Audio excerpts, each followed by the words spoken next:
સુરતમાં સી.આર. પાટીલની ઉમેદવારીને લઈને ઉત્સાહનો માહોલ જોવા મળ્યો છે, ત્યારે લિંબાયત વિધાનસભાના ધારાસભ્ય સંગીતા પાટીલજીની અધ્યક્ષતામાં એક બેઠકનું આયોજન કરવામાં આવ્યું હતું. સુરતમાં સી.આર. પાટીલ ઉમેદવારીને લઈને ઉત્સાહનો માહોલ જોવા મળી રહ્યો છે. આગામી 18મી તારીખે સી.આર. પાટીલ નવસારી લોકસભા બેઠક પર ઉમેદવારી કરશે.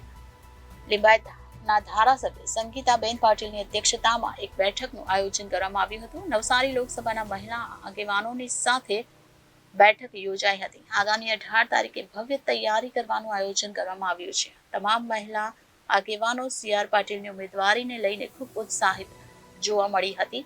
મોટી સંખ્યામાં તેમાં મહિલાઓ ઉમટી પડશે અને 20,000થી વધુ કાર્યકર્તા માત્ર લિંબાયત વિધાનસભામાંથી જ જશે. આદરણીય પ્રદેશ અધ્યક્ષ અને 25 નવસારી સંસદીય વિસ્તારના સાંસદ શ્રી સી.આર. પાટીલ સાહેબ 18મી તારીખે ફોર્મ ભરવા માટે તૈયાર થઈ રહ્યા છે, ત્યારે એમને ફોર્મ ભરવા જવા માટે આજે લોકો લિંબાયત વિધાનસભાના જેટલા બી કાર્યકર્તા મિત્રો છે, કાર્યકર્તાની સાથે સોસાયટીના પ્રમુખો અમારો સંપર્ક કરી રહ્યા છે અને કહી રહ્યા છે કે અમે પણ તૈયાર છે, અમે પણ આવવાના છે. તો આવી રીતે ઉત્સાહપૂર્ણ વાતાવરણ થઈ રહ્યું છે, નિર્માણ થઈ રહ્યું છે, ત્યારે લોકોમાં ઉત્કંઠા છે સાહેબ માટે જવાની અને સાહેબ માટે આવવાની. તમે જોવો છો કે કેટલી મોટી સંખ્યામાં લોકો ત્યાં ઉપસ્થિત રહેશે. લોકો થનગની રહ્યા છે કે પાટીલ સાહેબનું ફોર્મ ભરવા માટે અમે પણ આવવાના, અમને પણ બોલાવો, અમને આમંત્રણ આપો.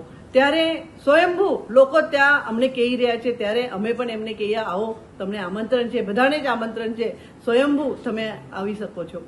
તો આવી રીતે લોકો ભાવપૂર્ણ અને લાગણીશીલ થઈને સાહેબ માટે રસ્તા પર આવી જશે. ત્યારે તમે એક માહોલ જોશો, એ માહોલ કંઈ અલગ જ હશે, કેમ કે ત્યાં ટ્રાફિક આટલી બધી થશે. મને એવું લાગે છે કે લોકોની ટ્રાફિક થશે અને લોકો સાહેબ માટે ત્યાં આવશે.